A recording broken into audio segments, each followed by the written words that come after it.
اعوذ باللہ من الشیطان الرجیم بسم اللہ الرحمن الرحیم السلام علیکم ورحمۃ اللہ وبرکاتہ۔ مدرسے فیض القرآن و فیضان انگلش میڈیم اسکول کے بانی وہ آج کے اس اجلاس کے صدر محترم مولانا حبیب صاحب، معزز علماء کرام، شہ نشین و تشریف فرما معزز علماء کرام اور مجلس اتحاد المسلمین کے مالیگاؤں کے رکن اسمبلی و مہاراشٹرا ودھان سبھا کے قائد مقننہ محترم جناب حضرت مفتی اسماعیل صاحب، جناب صابر بھائی صاحب، صدر مجلس اتحاد المسلمین گجرات، حیدرآباد کے رکن اسمبلی مولانا جناب جعفر حسین معراج صاحب، سابقہ رکن اسمبلی جناب محترم وارث پٹھان صاحب اور تمام میرے مجلس کے رفقا، معزز حاضرین اکرام، آپ تمام کا بہت شکریہ کہ آپ نے اپنا قیمتی وقت نکال کر آج کے اس عید ملن کی تقریب میں آپ نے شرکت کی۔ میں مولانا حبیب صاحب کا بھی شکریہ ادا کرتا ہوں کہ انہوں نے ہم کو یہاں پر آنے کی دعوت دی۔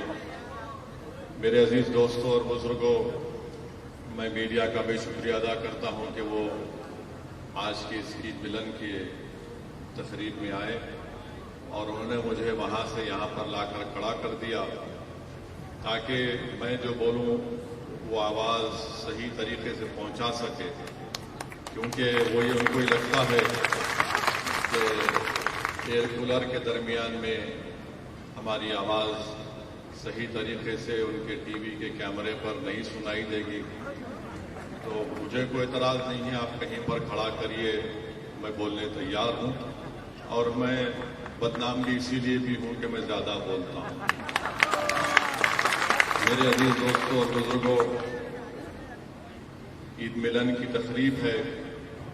میں اللہ سبحانہ و تعالیٰ سے یہ دعا کرتا ہوں کہ اللہ سبحانہ و تعالیٰ ہم تمام کو جو اللہ نے توفیق دی اور اللہ کے فضل سے ہم تمام نے ماہ رمضان مبارک میں پورے روزے رکھے، نمازیں پڑھی، تراویح کی نماز پڑھی، شب بیداری کی، زکوٰۃ نکالی۔ اللہ سے دعا ہے کہ اللہ سبحانہ و تعالی ہماری ان تمام عبادات کو اللہ قبول فرمائے، اور جو ہمارے ذہن، سوچ اور فکر اور قلب میں ایک تبدیلی پیدا ہوئی ماہ رمضان مبارک کی وجہ سے، اللہ سبحانہ و تعالیٰ اس تبدیلی کو جاری اور ساری رکھے آنے والے 11 مہینے میں۔ مجھے یہاں پر ایک عالم دین کے اس الفاظ یاد آ رہے ہیں کہ انہوں نے امام غزالی رحمۃ اللہ علیہ کو کوٹ کرتے ہوئے کہا کہ رمضان کے بعد امام غزالی نے لکھا کہ صحابہ اکرام دعا کرتے تھے کہ اللہ آئندہ رمضان ہم کو ملے۔ تو میرے عزیز دوستوں اور بزرگوں، اللہ سبحانہ و تعالیٰ سے دعا ہے کہ اللہ سبحانہ و تعالیٰ ہم کو صحت سے رکھے، ہمارے ایمان کو اللہ مضبوط اور کرے، اور جب تک اللہ ہم کو اس دنیا میں رکھے گا، اللہ ہم کو توفیق دے کہ ہم کو رمضان بھی ملے اور روزے بھی رکھیں، تراویح کی نمازیں بھی پڑھیں اور شب بیداری کرتے رہیں۔ میرے عزیز دوستوں اور بزرگوں، معزز علماء کرام کی موجودگی میں لب کشائی کر رہا ہوں۔ میں صرف اتنا ہی کہنا چاہوں گا کہ ہم کو حالات سے مایوس ہونے کی ضرورت نہیں ہے، ہم کو حالات سے مایوس ہرگز ہونے کی ضرورت نہیں ہے، بلکہ ہم کو اپنے حوصلے کو بلند رکھنا ہے اور اللہ کی ذات پر مکمل توکل کر کے ہم کو اللہ کی راہ میں جد و جہد کرنا ہے، صبر کرنا ہے، اور ہم کو ہمت سے اپنے حوصلوں کو بلند رکھنا ہے، کمر بستہ ہونا ہے اور صرف اللہ سے ڈرتے رہنا ہے۔ اگر ہم اپنی ہمت کو کمزور کر لیں گے، حالات سے مایوس ہو جائیں گے، تو پھر باطل طاقتیں اپنے مقصد میں کامیاب ہو جائیں گی۔ جیسا کہ ابھی مفتی اسماعیل صاحب نے سورہ آل عمران کی اس آیات کو پڑھا اور اس کا ترجمہ کیا کہ نہ غمگین ہو نہ سست ہو، یاد رکھو تم ہی غالب ہوگے اگر تم مومن ہو۔ تو ہم کو نہ سست ہونا ہے نہ غمگین ہونا ہے، بلکہ اپنے حوصلوں کو بلند رکھتے ہوئے نیک کام کو کرنا ہے۔ جب تک دنیا رہے گی، جب تک اللہ دنیا کو باقی رکھے گا، یہ حق اور باطل کا مقابلہ چلتا رہے گا۔ تو اسی لیے ہم کو حق کی سربلندی کے لیے کام کرنا ہے۔ یقیناً نامصائب حالات ہیں، یقیناً مشکلات کا دور ہے، یقیناً ہم اور آپ کو خاک اور خون کے طوفانوں سے گزرنا پڑ رہا ہے۔ یقیناً ہم دیکھ رہے ہیں کہ انسانوں کو کس طرح تڑپایا جا رہا ہے، مگر میرے عزیز دوستوں اور بزرگوں، اللہ کے رسول صلی اللہ علیہ وسلم نے ارشاد فرمایا کہ مجھے بہت ستایا گیا اور میرے بعد کسی کو اتنا نہیں ستایا جائے گا۔ تو ہم کو اپنے حوصلوں کو بلند رکھنا ہے۔ یہ سمجھیے کہ یہ جو نظارے آپ اور ہم دیکھ رہے ہیں کہ کسی کا ہاتھ کٹا ہوا ہے مگر اس کی دکان کو اس لیے توڑ دیا گیا کیونکہ اس نے پتھر پھینکا ہے، یہ بھی ہم دیکھ رہے ہیں۔ ہم یہ بھی دیکھ رہے ہیں کہ کسی کو پتھر پھینکنے کے الزام میں اس کے گھر کو، اس کے دکان کو، کاروبار کو ختم کر دیا جاتا ہے، کبھی گودام کو توڑ دیا جاتا ہے۔ مگر ہم کو یہ یاد رکھنا ہے کہ شعیب بن ابی طالب میں 3 سال رسول اللہ صلی اللہ علیہ وسلم اور صحابہ کرام کا سماجی بائیکاٹ کیا گیا تھا، 3 سال تک، مگر اللہ سبحانہ و تعالی نے کامیاب حق کو کیا۔ ہم کو اس بات کو بھی یاد رکھنا ہے کہ احد کا میدان ہے اور اللہ کے رسول صلی اللہ علیہ وسلم کے دندان مبارک شہید ہوئے۔ ہم کو اس بات کو یاد رکھنا ہے کہ خندق ہے اور رسول اللہ صلی اللہ علیہ وسلم نے اپنے پیٹ مبارک پر 2 پتھر باندھ لیے۔ ہم کو اس بات کو یاد رکھنا ہے کہ کعبے کا صحن ہے جس میں مبارک پر اونٹ کی اجڑی ڈالی گئی۔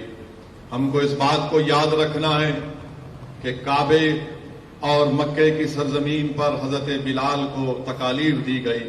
ہم کو اس بات کو یاد رکھنا ہے کہ حضرت سمیہ کو ابو جہل نے نیزہ مار کر شہید کر دیا۔ ہم کو اس بات کو یاد رکھنا ہے کہ جنگ بدر کا ذکر مفتی اسماعیل صاحب نے کیا کہ کیسے اللہ سبحانہ و تعالیٰ نے جن کے پاس پہننے کو کپڑے نہیں تھے، جن کے پاس کھانے کو کھانا نہیں تھا، اللہ نے کمزوروں کو طاقتوروں پر غالب کیا، ان کو کامیاب کیا۔ ہم کو ہرگز اس بات کو نہیں بھولنا ہے کہ کربلا کا میدان ہے، یزید ہے، اور اللہ نے نواز رسول امام حسین کو کامیاب کیا۔ میرے عزیز دوستوں اور بزرگوں، آج موجودہ ملک کے حالات کا اگر ہم جائزہ لیں گے تو صرف ہم کو اپنے ہمت اور حوصلے کو بلند رکھنا ہے، صبر سے کام لینا ہے، اور ان باطل طاقتوں سے ہم کو بالکل ہمت کے ساتھ اور صرف اللہ سے ڈرتے ہوئے، ان سے ڈر کر نہیں بلکہ صرف اللہ سے ڈر کر ان سے مقابلہ کرنا ہے جمہوری طریقے سے، اور اللہ ہم کو کامیاب کرے گا۔ کیونکہ اگر ہم مایوس ہو جائیں گے، مشکلات کا سامنا کرنا پڑے گا، اور ہم مشکلات کا سامنا کرتے آئے، بلکہ میں تو اس سرزمین میں کھڑا ہوں جہاں پر وطن عزیز میں اگر سب سے زیادہ فسادات ہوئے تو اسی سرزمین پر ہوئے، سب سے زیادہ، چاہے وہ 69 کا فساد ہو، 1980 کا فساد ہو، شہادت بابری مسجد کے بعد کا فساد ہو، 2002 کا وہ جنوسائیڈ ہو، مگر میں سلام کرتا ہوں اس سرزمین پر بسنے والے لوگوں کو کہ انہوں نے ہمت سے سینہ تان کر آج بھی زندہ ہیں اور فخر کے ساتھ اپنی زندگی گزار رہے ہیں۔ تو میں آپ سے صرف یہی گزارش کرنے آیا ہوں کہ آپ جیالے ہیں، اور آپ ایسی سرزمین پر ان اندھیروں میں ایمان کے شمع کو اللہ کے فضل و کرم سے اللہ نے آپ کے ذریعے سے اس شمع کو اللہ جلائے رکھا ہے۔ میری آپ سے یہی گزارش ہے کہ آپ ایک سیاسی طاقت بنیے، آپ ایک سیاسی قوت بنیے. اس بات کو میری آپ ذہن نشین کر لیجیے. ہو سکتا ہے کہ بہت سو کو میری اس بات سے اتفاق نہیں ہوگا، مگر میں آپ کو پوری ذمہ داری کے ساتھ کہہ رہا ہوں کہ جس وطن عزیز کے لیے ہم نے اپنا خون پسینہ بہایا، جس وطن عزیز کو آزاد کرانے کے لیے ہمارے علماء کرام نے جہاد کا فتویٰ دیا، سولی پر چڑھ گئے، مالٹا کی جیل میں مصائب اور مشکلات کا سامنا کیا، جس وطن عزیز کے لیے ہمارے علماؤں کو جیل کی صحبتیں کاٹنی پڑی، آج ہمارے وطن عزیز میں ہم سے یہ کہا جا رہا ہے کہ تمہاری بات کو نہیں سنا جائے گا. میرے عزیز دوستوں اور بزرگوں، اگر ہم خاموش بیٹھ جائیں گے تو یاد رکھیے ہم ان مجاہدین آزادی کو خراج عقیدت نہیں بلکہ ہم ان کو دھوکہ دے رہے ہیں، ان کی روحوں کو دھوکہ دے رہے ہیں، بلکہ ان کی قربانیوں کو زندہ رکھنا ہے. تو ہم کو ایک زندہ رہ کر اپنے مسائل کو جمہوری طریقے سے بے باکی کے ساتھ اور اپنے حوصلہ اور ہمت کو بلند کر کے ہم کو اپنے مسائل کو حل کرنا ہے. اور میری اس بات کو آپ ذہن نشین کر لیجئے کہ وطن عزیز میں مسلمان حکومت کو نہیں بدل سکتا. وطن عزیز میں مسلمان کسی حکومت کو نہیں بدل سکتا. یہ دھوکہ آپ کو دیا جا رہا ہے. اور ہم ہمیشہ یہ بات سمجھتے تھے کہ ہمارا ووٹ بینک ہے. آپ کا کوئی ووٹ بینک کبھی نہیں تھا، نہ ہے، نہ کبھی رہے گا. اس ملک میں ہمیشہ اکثریتی طبقے کا ووٹ بینک تھا، ہے اور رہے گا. مگر آپ کو یہ دل نشین اور دل فریب باتوں میں الجھا کر آپ کو دھوکہ دیا جاتا رہا ہے کہ آپ کا ووٹ بینک ہے. آپ کا کبھی ووٹ بینک نہیں رہا. اس بات کو آپ سمجھیے. حکومت کو ہم نہیں بدل سکتے. اگر بدل سکتے تو بھارت کی پارلیمنٹ میں اتنے کم مسلمان رکن پارلیمان کیوں منتخب ہو کر آتے ہیں؟ اگر حکومت کو بدل سکتے تو پھر سرزمین گجرات سے آخری مرتبہ ایک مسلمان رکن پارلیمان کب ہوا تھا؟ کب ہوا تھا اور کیوں نہیں جیتا؟ اور اگر ہم حکومتوں کو بدل سکتے تو پھر بابری مسجد کی جگہ کورٹ کا فیصلہ بھی آ گیا، اب گیان واپی کا مسئلہ شروع ہو گیا. تو یاد رکھیے میری اس بات کو، آپ کو پورا آپ کو اجازت ہے کہ آپ میری بات سے متفق نہ ہو، مگر میں بحیثیت ایک سیاست کے طالب علم کے، میں علماؤں کی موجودگی میں کہہ رہا ہوں جن کے سینے میں اللہ اس کے رسول کا کلام محفوظ ہے. میں سیاست کا طالب علم ہوں. جو میں نے سیکھا اور سیکھ رہا ہوں وہ مجھے کہہ رہا ہے کہ ہم حکومت کبھی نہیں بدل سکتے. ہو سکتا ہے کہ اس کے بعد لوگ کہیں گے کہ یہ اس نے ایک نئی بات کر دی. یہ سچائی میں آپ سے کہہ رہا ہوں. آپ اپنے نمائندوں کو کامیاب کریے، اپنے متحدہ اپنی طاقت کے ذریعے، اتحاد کے ذریعے دلت طبقوں کو ساتھ لے کر، کمزور طبقات کو ساتھ لے کر. آج بھی یقیناً ہمارے وطن عزیز میں ایسی ہمارے ہندو بھائی ہیں جو گاندھی مولانا آزاد کے پیغام کو سمجھتے ہیں، جو آج بھی صحیح معنوں میں اس ملک کی خوبصورتی کو سمجھتے ہیں. اس ملک کی خوبصورتی کیا ہے؟ اس میں بے شمار مذاہب کے ماننے والے ہیں، بے شمار زبانیں بولی جاتی ہیں. وہ اس خوبصورتی کو سمجھتے ہیں اور اس کی حفاظت کرنا چاہتے ہیں. مگر یاد رکھیے اگر آپ اسی بات میں چلے جائیں گے کہ حکومت کو بدلنا، نہیں بدل سکتے آپ، بلکہ آپ تو گواہ ہیں اس سرزمین پر. یہاں 27 سال سے ایک ہی جماعت بی جے پی کامیاب ہوتی آ رہی ہے، یہی کامیاب ہوتی آ رہے ہیں. تو میرے عزیز دوستوں اور بزرگوں، میری آپ سے ایک ادباً گزارش ہے، آپ اتفاق مت کریے، مگر میری اس بات پر ذرا سوچیے. میری اس بات پر سوچیے. اگر اس میں سچائی ہے تو آپ میرا ساتھ دیجئے.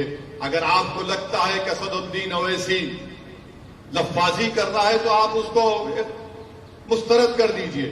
مگر میرا ماننا یہ ہے کہ آپ اپنے ووٹ سے، اپنی سماجی سوجھ بوجھ سے، اپنے اثر و رسوخ سے آپ اپنے نمائندوں کو کامیاب کر سکتے. یہی بات میں آپ کو کہنے آیا ہوں، یہی بات میں آپ سے گزارش کرنے آیا ہوں، اور آپ کو یہ بھی بتانے آیا ہوں اور حکومت کو بھی یہ بتا رہا ہوں کہ ہم نے ایک بابری مسجد کو کھویا، اب دوسری مسجد کو ہرگز نہیں کھوئیں گے. یاد رکھیں، تم نے مکاری اور عیاری سے